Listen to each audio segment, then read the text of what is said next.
Muchos saludos y bendiciones a todos nuestros hermanos, saludos y abrazos a todos los que nos acompañan en esta noche.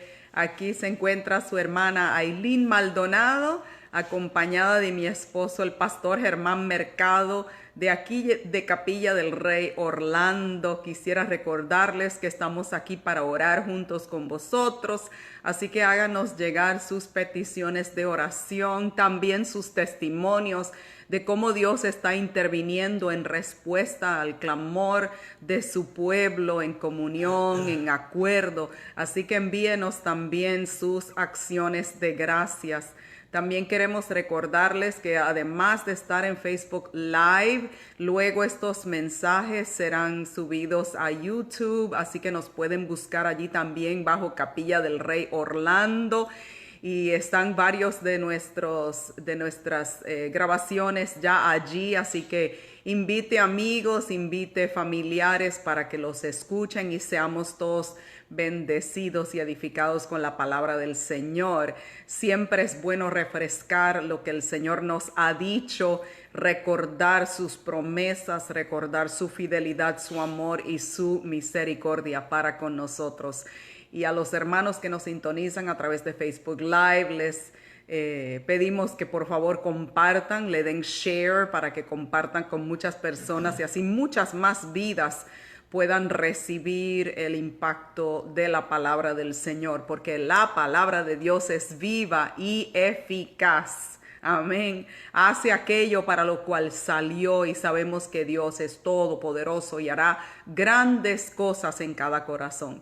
Quiero comenzar rápidamente leyendo algunos versos del Salmo 9, versos 7 al 10, y dicen de la siguiente manera: Jehová permanecerá para siempre, ha dispuesto su trono para juicio.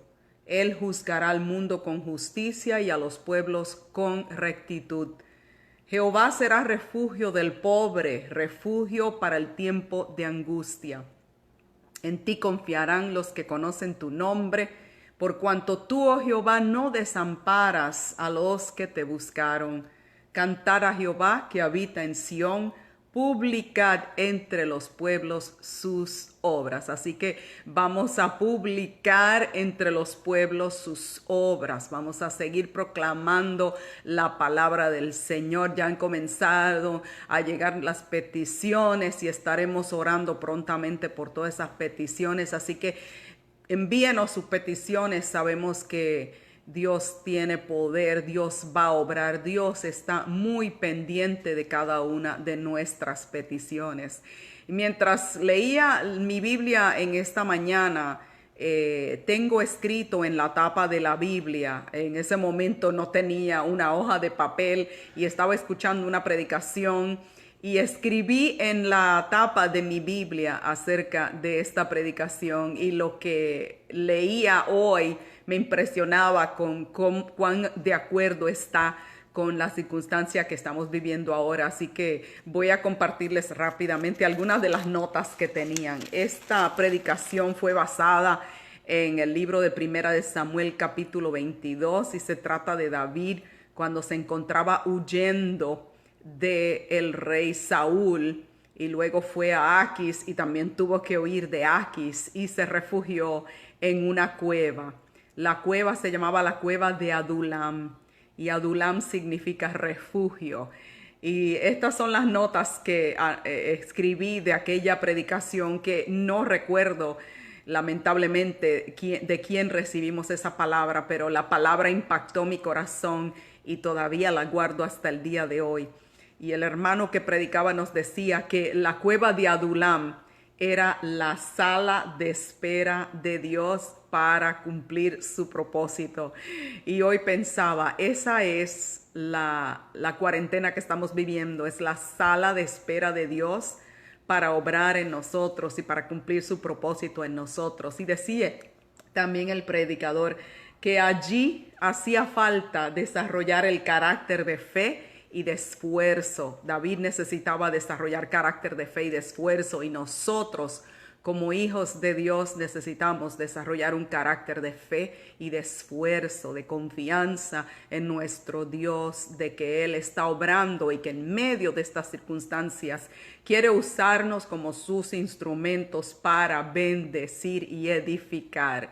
Decía también el hermano que predicaba este mensaje del cual les hablaba, que guardé por muchos años, que en la cueva David estaba delante de Dios. Y en nuestra cuarentena, que estemos delante de Dios en todo momento. Cada vez que escuchamos noticias, cada vez que escuchamos alguna información, que estemos delante de Dios, clamando, pidiendo al Señor una intervención o dando gracias a Dios por cosas que ha ido haciendo. No queremos echar de lejos o echar de nosotros, o tenerlo por sentado las cosas que Dios está haciendo. Por eso es que dice en el libro de Proverbios, reconocerle en todos tus caminos, lo que significa que en todo momento debemos estar siempre nuestros ojos abiertos, nuestro corazón atento a lo que Dios está haciendo y reconociendo que Dios está con nosotros en todo momento. Y terminaba el mensaje diciendo el hermano que el ánimo de David no dependía de dónde estaba, ni dependía de negar dónde estaba. Así que si estamos en cuarentena no podemos negar dónde estamos, pero que nuestro ánimo no dependa de ello, sino que en la cueva David adoró. En la cuarentena que nosotros aprovechemos para adorar a nuestro Dios, para adorar a ese que nos ha dado vida juntamente con Él, que nos ha inundado de tantas maravillosas y preciosas promesas y de tantas y tantas bendiciones. Por eso dice la Biblia que continuamente estemos recordando, trayendo a memoria sus bendiciones. Así que nunca podemos olvidar que Dios nos cuida, nos guarda con celo, con amor, con misericordia, con mucha compasión, y está de nuestro lado siempre. Así que todas las peticiones las vamos a presentar ahora delante del Señor y confiemos en que Dios está escuchando, que Dios está obrando, que Dios está interviniendo, que Dios está sanando, que Dios está libertando, que Dios está salvando, que Dios está levantando en victoria en medio de esta circunstancia. Aleluya. Así que inclinamos nuestros rostros y oramos al Señor nuestro Padre amado. Gracias, Dios, por tu misericordia, porque tú siempre estás con nosotros, porque nunca nos has abandonado, nunca nos has desamparado, siempre nos has cuidado, y por eso sabemos que cada una de las peticiones que estamos presentando delante de ti, todos los hermanos que están atravesando por cualquier circunstancia, mi Dios, tu fe, tu fortaleza, tu ánimo les sustente en esta hora, y tu Espíritu Santo ministre en lo profundo de sus corazones, ministre paz, aleluya. Tu palabra nos enseña en Isaías que tú guardarás en completa paz aquel cuyo pensamiento en ti persevera, y queremos que nuestros pensamientos perseveren en ti, que de mañana, de mediodía, en la tarde, en la noche, y aun cuando despertemos en medio de la noche, en medio de nuestro sueño, recordemos que tú eres el Todopoderoso, misericordioso Dios, que nos amas, nos cuidas, nos guardas, nos bendices. Que tu mano poderosa se extienda hacia cualquier rincón de donde nos están escuchando, y que todos seamos impactados por el poder de tu Espíritu Santo y el poder de tu palabra en esta noche. Que cada corazón pueda recibir una palabra específica de tu parte, que fortalezca todo nuestro ser interior y nos levante, oh mi Dios, en victoria, en el nombre de Jesús. Te lo pedimos y te damos gracias. Continuamos con nuestro pastor en el estudio de la palabra del Señor. No se vaya, y si puede y quiere y desea, vaya, invite a alguien, dígale, ven, escucha esta palabra con nosotros, para que seas bendecido y edificado igualmente. Dios les bendiga. Hasta unos pocos momentos estaremos próximamente con vosotros.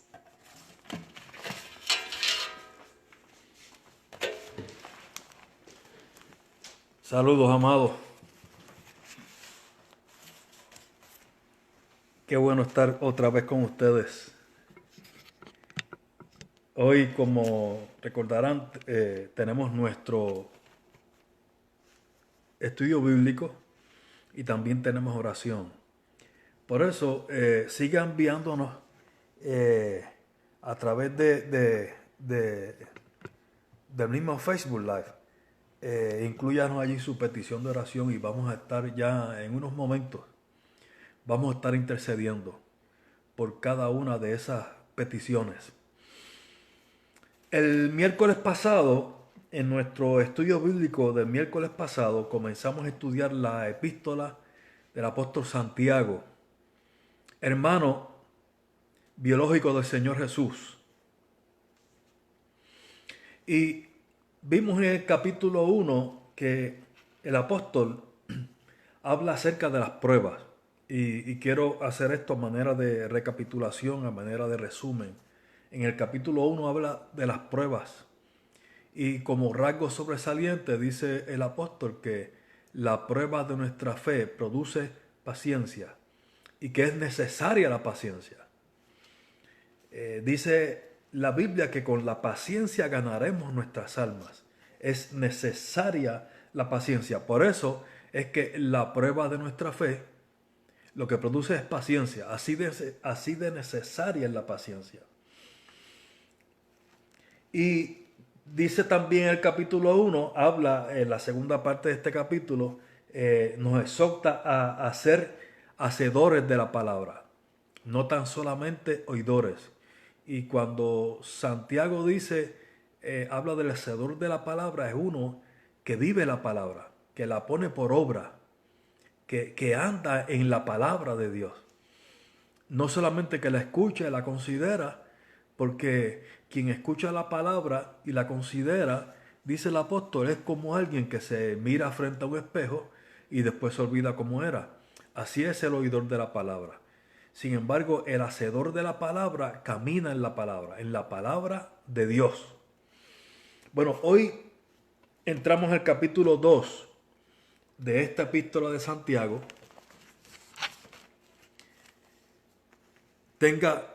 Y espero que tenga su Biblia a la mano, o su tableta o su celular encendido en la epístola de Santiago. Discúlpame, capítulo 2. Vamos a empezar en el verso 1. Y yo quiero desde ya que usted tome nota que en los primeros 4 versículos lo que sobresale son las distinciones. Yo quiero explicar eso. Mírenlo aquí en el verso 1, capítulo 2, verso 1. Hermanos míos, que vuestra fe en nuestro glorioso Señor Jesucristo sea sin acepción de personas. ¿Qué es acepción de personas? Eso parece estar muy claro, ¿no? Acepción de personas es cuando se escoge qué tipo y qué cantidad de personas entran a mi vida. Con qué personas y con qué cantidad de personas yo estoy abierto a tener comunión. Se trata de comunión. Dice el apóstol que en nuestra fe debe ser sin acepción, es decir, que yo no sea selectivo. Porque una vez que yo apruebo a alguien para recibirlo, necesariamente estoy desechando a alguien. Cuando le doy la aprobación a alguien para que entre a mi reino, necesariamente estoy dejando fuera a otros. Nuestro reino tiene que ser el de Dios, y el reino de Dios es sin acepción de personas. Por eso, en mi vida no puede haber acepción de personas. Y está hablando, yo quiero llamar su atención que está hablando, dice, vuestra fe. Que vuestra fe en nuestro glorioso Señor Jesucristo sea sin acepción de personas. Cuando dice ahí fe, se está refiriendo a nuestra vida cristiana. que en la práctica de nuestra vida cristiana no tengamos acepción de personas. Verso 2. Porque si en vuestra congregación, y ahora habla específicamente en la congregación, si en vuestra congregación entra un hombre con anillo de oro y con ropa espléndida, y también entra un pobre con vestido andrajoso, y miráis con agrado al que trae la ropa espléndida, y le decís, siéntate tú aquí en buen lugar, y decís al pobre, estate tú allí en pie, o siéntate aquí bajo mi estrado. ¿No hacéis distinciones entre vosotros mismos y venís a ser jueces con malos pensamientos? La acepción de persona viene cuando algo distinción de persona. Aquí el criterio que presenta, el cuadro que presenta el apóstol, es cuando se hace acepción de personas por estatus económico, por estatus socioeconómico. Si entra alguien con anillos de oro, lo recibe, viene con ropa espléndida, lo recibe, y llega un pobre y a este no lo recibes, estarías haciendo acepción de persona por su estatus. Y eso no agrada a Dios. No agrada a Dios porque se supone que recibamos tanto al uno como al otro con el mismo agrado y con la misma gratitud, con la misma estima.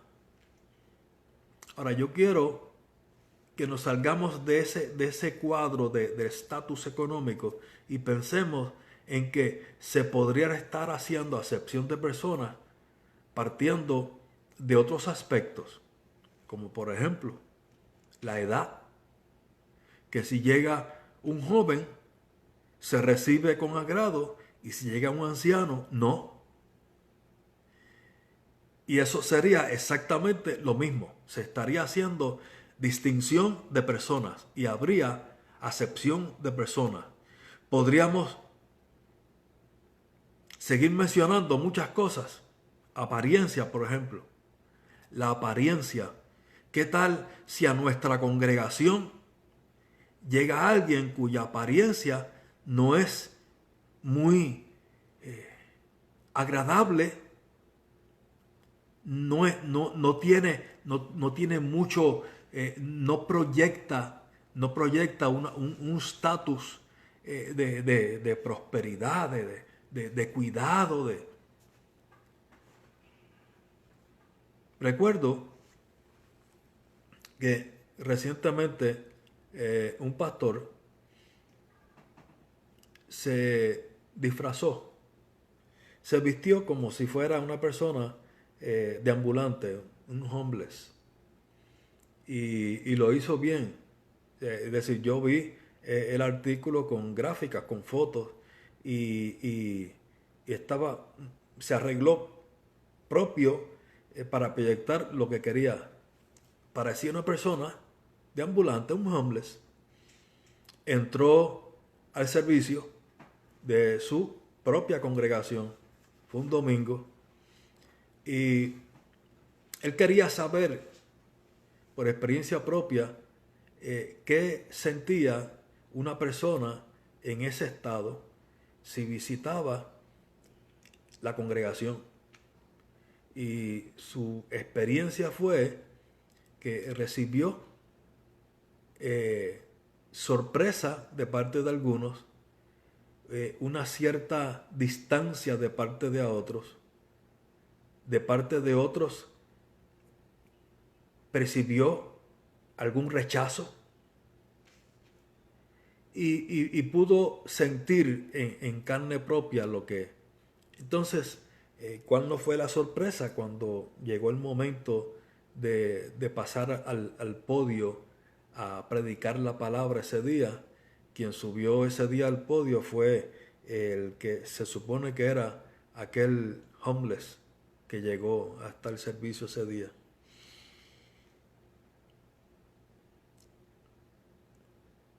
¿Qué sucede? ¿Qué tiene que ocurrir en mí para llegar a ser acepción de personas? Tiene que haber ocurrido que yo tenga en mi vida criterios de a quién recibo. Y no estoy abierto a recibir a cualquiera. No estoy dispuesto no estaría dispuesto a recibir con los brazos abiertos a cualquiera que llegue, no importa lo que proyecte. Y yo quiero decirle que la iglesia, oiga bien, la iglesia es un hospital. Obviamente, cuando hablo de iglesia, estoy hablando del cuerpo de Cristo, no de un edificio. La iglesia es un hospital. Y la iglesia tiene que estar abierta para recibir a todo el que llegue. Y cuando digo todo, es todo. No hay criterios para rechazo de ninguna índole. Ya sea, repito, por estatus económico, por la preparación academia, por su trasfondo cultural, su etnicidad. No hay tal cosa como que hay iglesias que parten de su etnicidad. Es como si dijera yo ahora, pues yo quiero que en nuestra iglesia sean todos de tal nacionalidad. No es posible eso. Eso no viene de parte de Dios. No sería de parte de Dios. La iglesia es el hospital de Dios y es para todos. Por lo tanto, no podemos tener acepción de personas. Ahora yo quiero aplicar esto en el sentido individual, porque la iglesia se compone de gente. Iglesia es gente. Cuando hay acepción de personas en la congregación, como menciona allí, es porque en la gente de la congregación puede haber acepción de personas. Entonces, comenzamos diciendo que en nuestra vida, yo como cristiano, como hijo de Dios, no puedo tener acepción de personas. Porque cristianos con acepción de personas hacen congregaciones con acepción de personas. De eso que estamos hablando.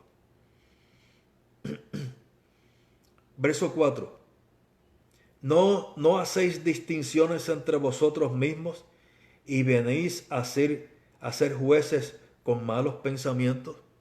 Yo quiero terminar este subtema del capítulo 2, dejarlo aquí y pasar entonces ahora al verso 14. Verso 14. Yo quiero que usted mire cómo el apóstol Santiago, Jacobo, pasa de este tema de las distinciones en la congregación, en la vida cristiana, y pasa ahora al verso 14, que es una continuación de este tema que estamos hablando. Y yo quiero que lea conmigo en el verso 14 de este capítulo 2. Hermanos míos, ¿de qué aprovecha si alguno dice que tiene fe y no tiene obras? ¿Podrá la fe salvarle? Y si un hermano o una hermana están desnudos, entiéndase, están desprovistos, están en una pobreza extrema y tienen necesidad del mantenimiento de cada día, y alguno de vosotros le dice, id en paz, calentaos y saciaos, pero no les dais las cosas que son necesarias para el cuerpo, ¿de qué aprovecha? Así también la fe, si no tiene obras, es muerta en sí misma. La fe sin obras es muerta. Porque la fe es activa, la fe es dinámica. La fe no es una postura de pasividad que lleva gente a ser simplemente meditabundos, porque eso sería un misticismo. La fe es activa. La fe es inclusive proactiva. Y ahí utiliza un ejemplo. Tú dices que tienes fe y cuando ves a un hermano que tiene una tremenda necesidad de las cosas más elementales y tú pudiendo satisfacerla no lo haces, estás negando obras de fe.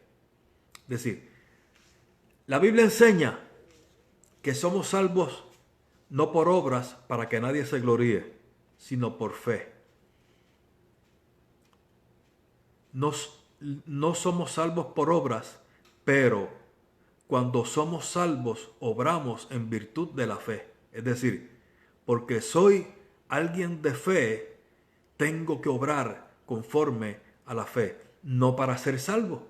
Porque no hay ninguna obra, por excelsa sea, que pueda hacerme salvo. En eso estamos claros. Deberíamos estar claros. La salvación es solo por Cristo. Yo vengo al Señor, me arrepiento delante de Él, lo recibo como mi Salvador, como mi Señor, y ya soy salvo. En el momento soy salvo. No se trata de un proceso, en el momento soy salvo. Como aquel hombre que pendía en una cruz al lado de Jesús. Y el Señor le confirmó, hoy estarás conmigo en el paraíso. Fue salvo en el momento. Sin embargo, si tenemos una vida de fe, esa vida de fe debe traducirse en obra. Y aquí empieza citando un ejemplo muy claro, ¿no? Se sabe que un cristiano no puede cerrar su corazón a ver viendo la necesidad de otro, pudiendo bendecirlo y pudiendo ayudarle.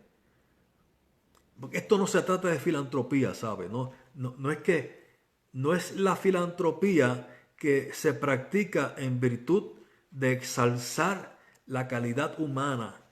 Se trata de amor cristiano. Es decir, se trata de bendecir a alguien en el nombre de Jesús. Es distinto. Se trata de que como soy hijo de Dios, en mi corazón tiene que haber misericordia. No puedo cerrar mi corazón viendo la necesidad de otra persona. Y aquí menciona el caso de cuando tiene una necesidad manifiesta, ¿no? Y es una necesidad económica, de carácter económico. Pero hay muchas necesidades. Cuando yo veo una necesidad en un hermano, en alguien que está a mi lado, yo teniendo poder para satisfacerle y ayudarle, debo hacerlo en el nombre de Jesús. Por amor al Señor. Es que quien ama al Señor también tiene que amar a ese hermano. Tiene que amar a quien está al lado, al prójimo. Porque ¿cómo diría que amo al Señor a quien no he visto y no amo a quien está a mi lado, a quien estoy viendo? Eso es lo que dice en Primera de Juan, ¿no? Amo al Señor, amo al que está a mi lado. Y amor no es simplemente decir cuánto te amo, sino serle propicio en una necesidad, en un momento dado. Dice el verso 17, redundando, así también la fe, si no tiene obras, es muerta en sí misma. Pero alguno dirá, tienes tu fe y yo tengo obras. Muéstrame tu fe sin tus obras y yo te mostraré mi fe por mis obras. ¿Tú crees que Dios es uno? Bien haces. También los demonios creen y tiemblan. ¿Tú crees que Dios es uno? Lo que significa en la forma en que está escrita esa primera frase del verso 19. ¿Tú crees que Él es el único Dios? Así como se entiende eso. ¿Tú crees que Él es el único Dios? Bien haces. Pero ten cuenta que también los demonios y creen y tiemblan ante su presencia. Sin embargo, el Hijo de Dios, quien ha creído al Señor y quien vive en el Señor, debe manifestar obras de fe. Mas quieres saber, hombre vano, que la fe sin obras es muerta. ¿No fue justificado por las obras Abraham, nuestro padre, cuando ofreció a su hijo Isaac sobre el altar? Y aquí quería llegar. Cuando se habla de buenas obras, de obras de fe, usualmente se enfoca en el primer sentido que citó este pasaje, ayudar al hermano necesitado. Sin embargo, aquí ahora el apóstol está diciendo que hay obras de fe que no necesariamente tienen que ver con el bienestar de otro, sino el obrar conforme a lo que he creído. Y por eso cita a Abraham. Y dice que Abraham fue llamado amigo de Dios porque le creyó a Dios y porque cuando iba a ofrecer a Isaac sobre el altar, eso era una obra de fe. Es decir, Abraham creyó que era Dios quien le había hablado y obró conforme a lo que creyó. Eso es una obra de fe. Es decir, quiero recalcar, no habla solo de obras de beneficiar a otro, sino de obrar por fe conforme a lo que he creído de parte de Dios. Y por eso cita a Abraham, y en el verso 25 cita también a Rahab. Asimismo también Rahab la ramera no fue justificada por obras. Cuando recibió a los mensajeros los envió por otros caminos. Oiga, dice que Rahab fue justificada igual que Abraham por obras, pero y quiero recalcar, por las obras nadie es justificado. ¿Qué está diciendo aquí? Que Rahab fue justificada por la fe y conforme a esa fe obró. Y cuando hizo eso, estaba en la condición que describe ahí en ese verso 25. Por eso dice Rahab la ramera, pero creyó a Dios. Obró conforme a esa fe. De ahí en adelante, desde aquel capítulo, de los primeros 2 capítulos de Josué, nunca más se le llamó Rahab la ramera. Aquella mujer ya no fue más. Y se le menciona en Hebreos capítulo 11 dentro de los héroes de la fe. Porque como el cuerpo sin espíritu está muerto, así también la fe sin obras está muerta. Terminamos capítulo 2. Yo quiero que me acompañe al capítulo 3 y vamos rápido. Vamos bastante rápido. Capítulo 3 dice: hermanos míos, no os hagáis maestros muchos de vosotros, sabiendo que recibiremos mayor condenación. De este capítulo vamos a leer hasta el 2. Porque todos ofendemos muchas veces. Si alguno no ofende en palabra, este es varón perfecto, capaz también de refinar todo el cuerpo. Dice el 1 que no nos hagamos maestros muchos de nosotros. Ojo, el apóstol se incluye. Que muchos de vosotros no os hagamos maestros sabiendo que recibiremos mayor condenación. Está hablando de maestro de la palabra. Que no te autoproclames maestro para estar enseñando a otros, que no muchos de ustedes se autoconstituyan maestros, porque recibirás mayor condenación. Y explica por qué. Porque todos ofendemos muchas veces.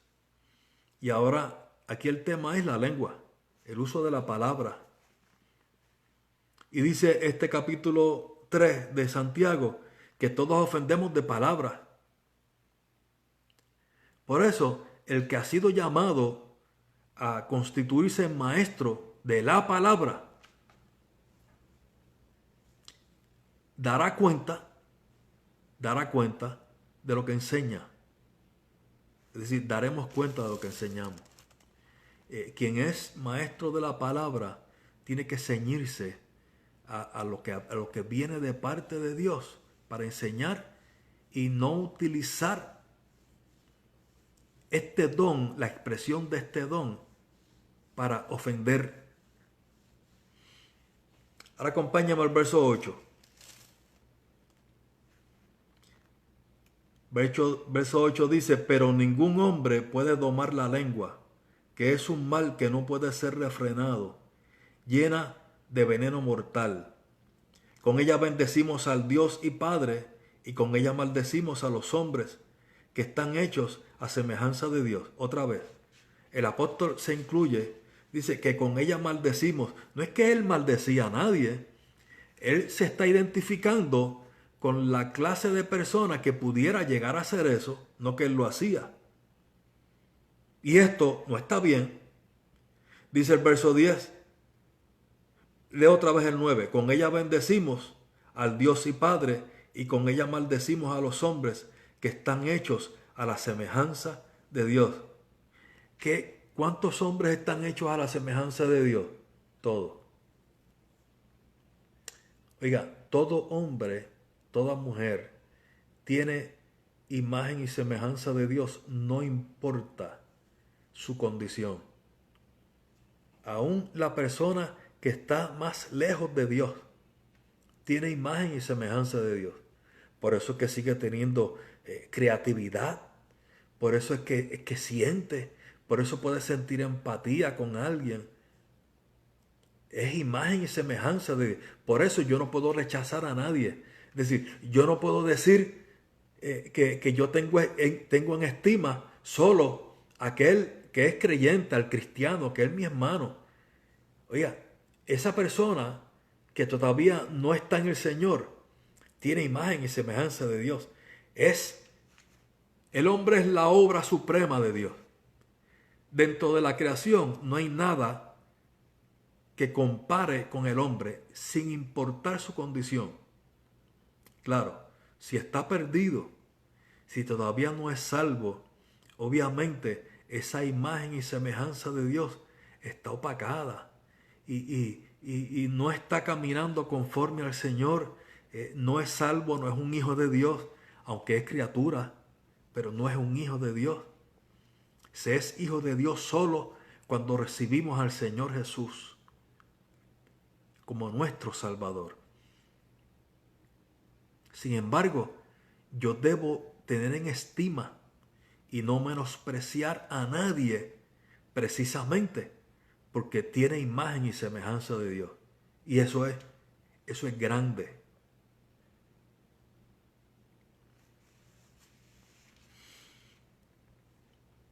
Verso 10. De una misma boca proceden bendición y maldición. Hermanos míos, esto no debe ser así. No debe ser así. Repito, no debe ser así.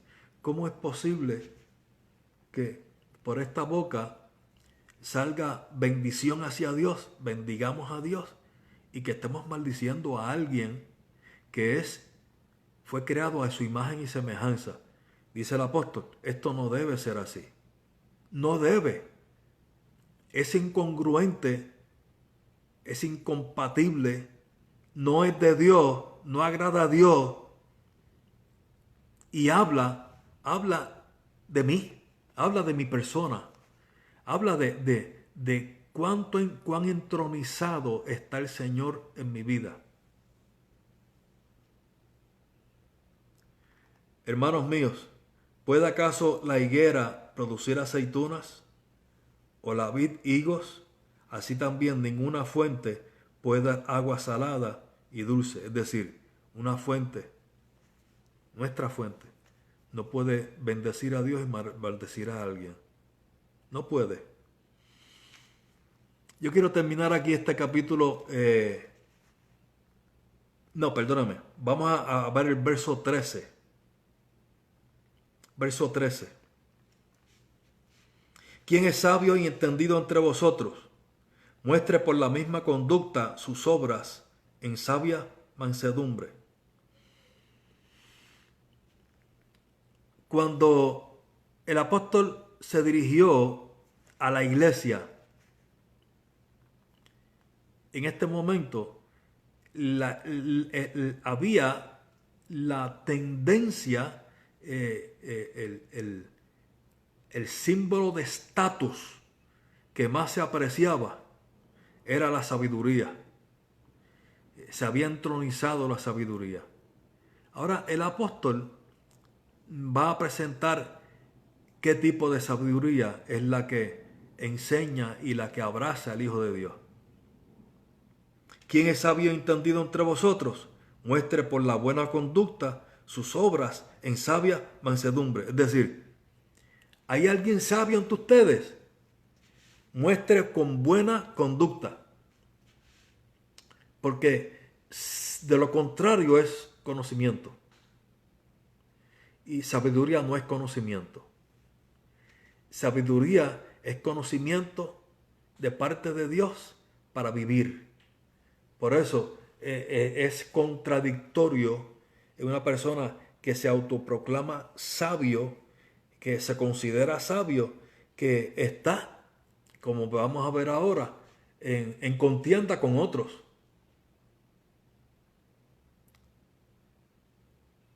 No corresponde a la sabiduría. Por eso dice el verso 14, pero si tenéis celos amargos y contención en vuestro corazón, no os jactéis ni mintáis contra la verdad, porque esta sabiduría no es la que desciende de lo alto, sino terrenal, animal, diabólica. Es decir, alguien se proclama sabio. Ellos tenían ese problema. Alguien se autoproclama sabio, pues muestre en buena conducta, en sabia mansedumbre. Pero si hay entre ustedes, dice Santiago, celos amargos y contención, no te jactes, dice, porque esa sabiduría no es la que desciende de lo alto. La que desciende de lo alto la vas a describir ya mismo. ¿Cómo es? Es terrenal, es animal, dice es diabólica. Porque donde hay celos y contención, allí hay perturbación y toda obra perversa. Pero la sabiduría que es de lo alto es primeramente pura, después pacífica,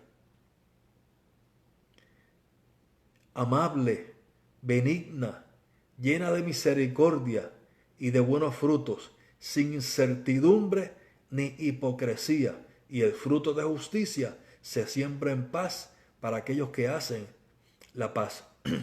Mire,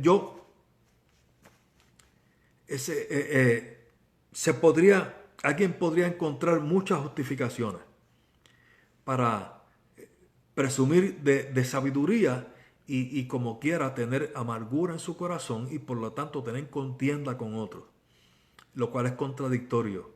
Alguien pudiera reclamar que tiene que ser enérgico y firme en su convicción, pero eso no es lo que dice ahí. Ser enérgico y firme, sí, pero la sabiduría que es de lo alto es benigna, es amable. Esa sabiduría no es antipática. No hay contienda. La sabiduría que es de lo alto no es para contender. El que es sabio en el Señor no tiene sabiduría para contender, porque de la contienda dice 1 Timoteo que obra para perdición de los oyentes. Por eso lo dice Pablo a Timoteo, no participes en contienda sobre palabras, de lo cual es infructuoso y solo hay perdición de los oyentes. No participes en eso. La palabra no es para contender. La palabra es para compartir, para bendecir, pero nunca para contender. Capítulo 4, verso 1. Y voy a leer hasta el 10. Y de nuevo, este capítulo 4 está relacionado con el 3. La amistad con el mundo, dice ese subtítulo. Porque este tipo de sabiduría terrenal tiene sus raíces en una amistad con el mundo. Verso 1. ¿De dónde vienen las guerras y los pleitos entre vosotros? ¿No es de vuestras pasiones las cuales combaten en vuestros miembros? Codiciáis y no tenéis, matáis y ardéis de envidia, y no podéis alcanzar, combatís y lucháis, pero no tenéis lo que deseáis porque no pedís. Pedís y no recibís porque pedís mal, para gastar en vuestros deleites. Quiero hacer aquí un alto y recordar que todo pasaje de la Biblia se interpreta a la luz de su contexto. Estos dos versos que acabo de leer se entienden a la luz del contexto de la amistad con el mundo. El mundo de pecado. Es decir, si yo estoy contendiendo en la sabiduría terrenal del verso 14, si yo estoy contendiendo con mi hermano, yo tengo contiendas y celos amargos, eso es amistad con el mundo. Quien es amigo del mundo, vamos a ver ya mismo, que se constituye enemigo de Dios. Quien es amigo del mundo, se constituye en enemigo de Dios. Y quien es amigo del mundo, ora y no recibe. Porque pide mal. ¿Para qué pide? Quien es amigo del mundo, ¿para qué pide? Para gastar en vuestros deleites. Por eso, el verso 4 dice, oh almas adúlteras. Aquí no está hablando del adulterio en sentido literal, en el sentido literal de tener una relación íntima fuera del matrimonio, como ocurre en otros pasajes. Aquí está hablando del adulterio espiritual que alguien puede estar cometiendo, alguien que ha profesado su fe en el Señor, pero es amigo del mundo. Entonces tiene intereses con el mundo y eso es adulterio espiritual. Oh almas adúlteras, ¿no sabéis que la amistad del mundo es enemistad contra Dios? Cualquiera pues que quiera ser amigo del mundo se constituye en enemigo de Dios. ¿O pensáis que la Escritura dice en vano, el Espíritu que Él ha hecho morar en vosotros los anhela celosamente? Oiga, el Espíritu que mora en nosotros, el Espíritu de Dios, nos anhela celosamente. Entonces, el Hijo de Dios no puede ser amigo del mundo.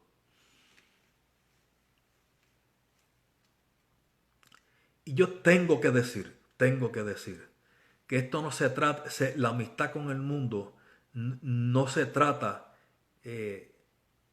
esto se ha tomado con cierta liviandad, ¿no? ¿Qué es amistad con el mundo?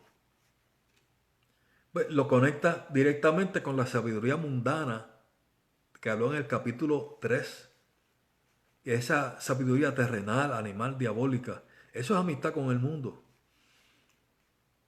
Yo no quiero limitar esa amistad con el mundo, no es necesariamente la forma en que visto, la forma en que, la apariencia que proyecto, aunque en la vida del cristiano tiene que haber un decoro. Pero no está hablando solo de eso. Está hablando de cuando mi vida sigue atada a la forma al espíritu del mundo.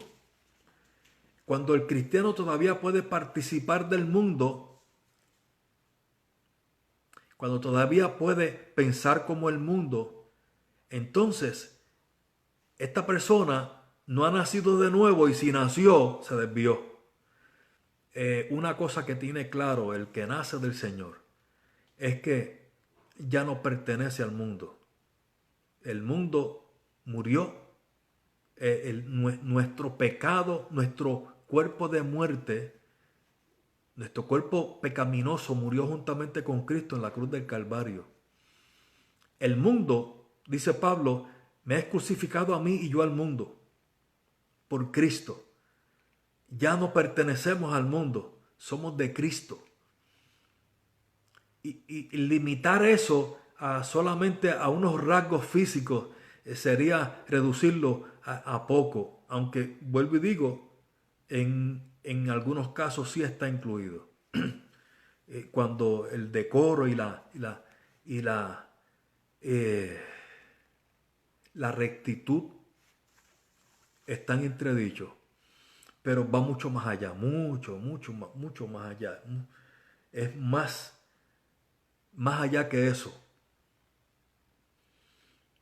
Si me constituyen amigo del mundo, me constituyo en enemigo de Dios. Porque el espíritu que Él ha hecho morar en mí me anhela, le anhela a usted celosamente. Dios es celoso. Celoso en el sentido bueno. Es decir, ¿qué quiere decir que Dios nos cela? Que nos anhela. Nos anhela para Él. Y no quiere que seamos amigos del mundo, porque el mundo es enemigo de Dios. Y el que hace la voluntad del mundo no hace la voluntad de Dios. Porque el mundo y sus deseos se pasa. Dice la Biblia, pero el que hace la voluntad de Dios permanece para siempre. Verso 6. Pero, y aquí hay un pero de parte de Dios. Pero Él da mayor gracia. Por esto dice, Dios resiste a los soberbios y da gracia a los humildes. ¿Por qué da mayor gracia? Porque hay un llamado de parte de Dios para que ese hijo de Dios que todavía mantiene alguna amistad con el mundo se arrepienta y entre al camino que quiere Dios, que no se desconecte del mundo. Es decir, cuando estamos hablando de ser amigos de Dios y no del mundo, no es que perdemos la relación con nuestros semejantes, porque sería contradictorio al resto de las escrituras. Estamos llamados a salir del mundo de pecado, no de apartarnos de la gente. Estamos puestos en medio de gente para que seamos luz en medio de las tinieblas y para que anunciemos las virtudes de aquel que nos llamó de las tinieblas a su luz admirable y que tengamos la misericordia que hemos recibido nosotros. Por eso podemos dar por gracia lo que por gracia hemos recibido. Verso 7. Por esta razón, someteos a Dios. Leo literalmente el verso. Y estoy usando la Reina Valera del 60. Someteos pues a Dios. Resistid al diablo y huirá de vosotros. ¿Que me someta a quién? A Dios. Eso habla de obediencia. Eso habla de amistad con Dios, no con el mundo. Si me someto a Dios, podré resistir al diablo y él tendrá que huir. El diablo tiene que huir de un hijo de Dios que vive sometido a Dios. Quien no vive sometido a Dios no podrá resistir al diablo. Por eso hay un orden allí. Someteos pues a Dios, resistid al diablo y huirá de vosotros. Verso 8.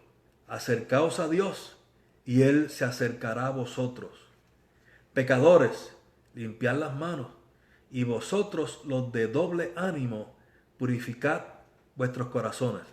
Mire, hay algo interesante ahí.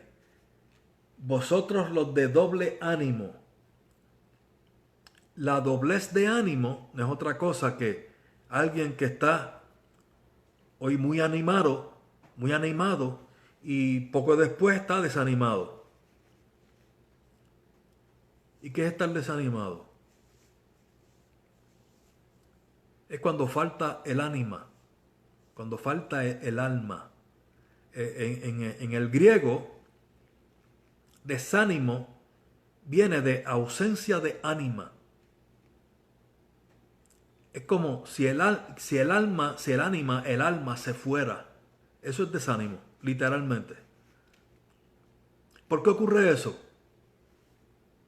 Muchas veces ocurre, dígame bien, mira aquí, vosotros los de doble ánimo, purificad vuestros corazones. Cuando hay impureza en el corazón, habrá desánimo. Habrá doblez de ánimo, debo decir. La doblez de ánimo muchas veces viene por impureza en el corazón. Cuando se le da lugar a la impureza de la amistad con el mundo que habla al principio del capítulo. Porque la amistad con el mundo es enemistad para con Dios. Y cuando le damos lugar al mundo, hay impureza. Y esa impureza produce desánimo. Por eso, verso 9 dice, afligíos y lamentad y llorad delante de Dios. Delante de Dios. Vuestra risa se convierta en lloro y vuestro gozo en tristeza. ¿Por qué? Porque estamos humillándonos delante del Señor y Él, quien se humilla delante de Él, se exalta. Esto es un principio en el reino de Dios. Quien se humilla será exaltado, quien se exalta será humillado. Entonces, si mi humillación es delante de Dios y en vez de ser amigo del mundo, soy amigo de Dios, me estoy humillando delante del Señor, será exaltado. Dios tiene forma de exaltar. Como cuando Jesús dijo que ustedes, cuando vayan a orar, entren a su aposento, cierren detrás de ustedes la puerta y oren en secreto a su Padre que los está viendo ahí en secreto. Y su Padre que los ve en secreto los recompensará en público. ¿Cómo recompensa a Dios en público? Mire, nada más el haber estado con el Señor detrás de esa puerta, orando a Dios, buscando su rostro. Nada más eso será recompensa en público. Ya casi terminamos. Estamos ya cerca a terminar. Y quiero nada más ir al capítulo 5, que es lo que nos queda de esta carta de Epístola de Santiago. Capítulo 5 y verso 13. Y aquí termina la Epístola de Santiago. ¿Está alguno entre vosotros afligido? Oiga, entre vosotros. Está hablando a los hermanos. Le está hablando a la iglesia. Es decir, es posible para un cristiano estar afligido. No crea que usted como cristiano tiene que estar siempre alegre. Nadie dijo que tiene que estar siempre alegre. Por eso dice el verso 13, ¿está alguno entre vosotros afligido? Haga oración. Eso sí, el cristiano sabe que cuando esa aflicción llega, tiene que hacer oración. Ese es el enfoque. ¿Está afligido? Ore. ¿Está alguno alegre? Cante alabanza. Ahora yo quiero llamar su atención de que aquí está hablando a dos personas. En tu congregación, porque está hablando a hermanos, en tu congregación hay alguien afligido. Ese que está afligido está haciendo oración. Yo que estoy alegre, no tengo por qué reclamar que esté como yo, cantando alabanza.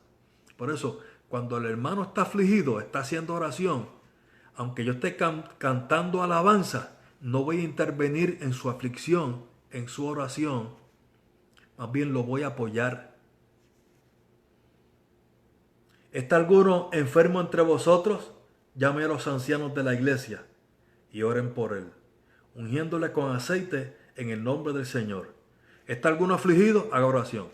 ¿Está alguno alegre? Cante alabanza. ¿Está alguno enfermo? Llame a los ancianos de la iglesia y oren, únjanlo con aceite en el nombre del Señor. El aceite no sana, el aceite no sana, el Señor sana. Pero dice que lo unjan con aceite. Y la oración de fe salvará al enfermo y el Señor lo levantará. Y si hubiere cometido pecados, le serán perdonados. Confesad vuestras ofensas unos a otros y orad unos por otros para que seáis sanados. La oración eficaz del justo puede mucho. Mire cuánto puede. Elías era hombre sujeto a pasiones semejantes a las nuestras y oró fervientemente para que no lloviese, y no llovió sobre la tierra por 3 años y 6 meses. Era hombre sujeto a pasiones. Ahí pasiones significa limitaciones. Era un hombre sujeto a limitaciones como nosotros y oró fervientemente, y se detuvo la lluvia por 3 años y medio. Otra vez oró y el cielo dio lluvia y la tierra produjo su fruto. Hermanos, si alguno de entre vosotros se ha extraviado, y ojo, si alguno de entre vosotros se ha extraviado de la verdad y alguno le hace volver, sepa que el que haga volver al pecador del error de su camino salvará de muerte un alma y cubrirá multitud de pecados. Dice ese verso 3, que si alguno de entre nosotros se extravía, es posible extraviarse, ¿sabe? Es posible extraviarse. ¿De qué? De la verdad. Extraviarse de la verdad.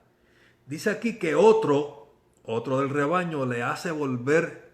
Fue a buscarlo para traerlo y lo hace volver. Sepa que el que haga eso hará volver al pecador. Es decir, este que se extravió cayó en pecado. Hará volver al pecador del error de su camino, porque el pecado siempre es un error. Lo hará volver del error de su camino y salvará de muerte un alma. Es decir, había estado entre vosotros, dice ahí, se extravió, alguien fue a buscarlo, lo hizo volver, entonces está salvando de muerte a un alma. Porque quien se extravía y quien se aparta está en el error del pecado y está en camino de muerte. No hay tal cosa como que una vez que se viene al Señor se es salvo para siempre.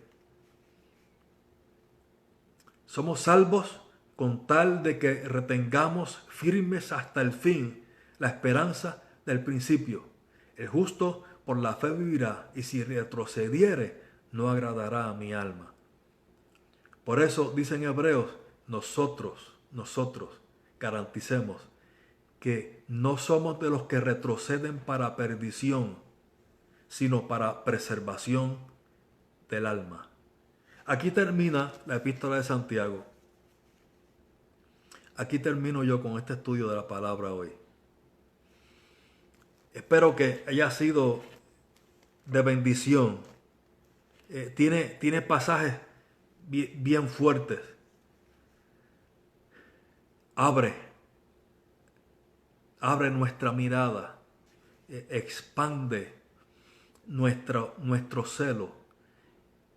Si yo fuera a resumir esta carta, nos está exhortando a ser celosos de Dios, celosos de lo que tenemos de Dios.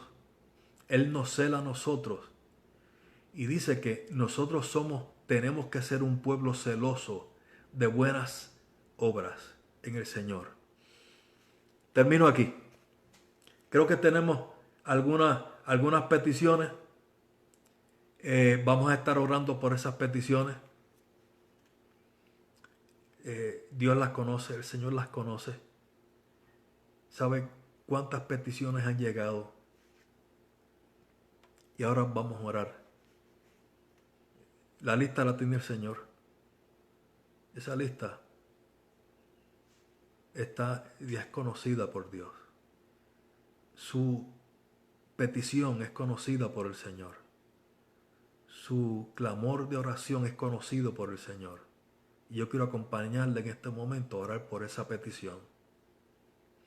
Señor amado Jesús, Dios mío, tú sabes, Señor, cuál es la petición delante de ti, de cada aquel que nos ha sintonizado y que está con nosotros, acompañándonos. Señor amado, yo te pido que tú seas propicio a su oración y que tú contestes su petición conforme a tu voluntad. Señor, porque si oramos conforme a tu voluntad, sabemos que tenemos las peticiones que te hayamos hecho. Mira aquel que ora por un familiar, Señor, Dios mío, tú le alcanzas, Señor. Mira quién está atravesando por momentos de necesidad económica. Padre bueno, tú eres nuestro proveedor. Todo viene de ti, Señor. Contesta su petición, Padre eterno, y provee tú por encima de toda necesidad. Aquel que se encuentra enfermo, Padre bueno, Señor, extiende tu mano sobre el tal ahora mismo. Levántalo, Padre mío. Levántalo, Padre bueno, para testimonio de tu gloria, que es grande, Señor. Y sánale en el nombre de Jesús. En el nombre de Jesús. Gracias. Gracias, Salvador. Gracias. Gracias, Señor Jesús. Hermanos, ha sido grato estar juntos con ustedes. Ya nos retiramos y será, les recuerdo, hasta este próximo domingo, que estaremos una vez más a las 11 de la mañana a través de este medio. Mientras, sean todos bendecidos desde ahora y siempre. Amén.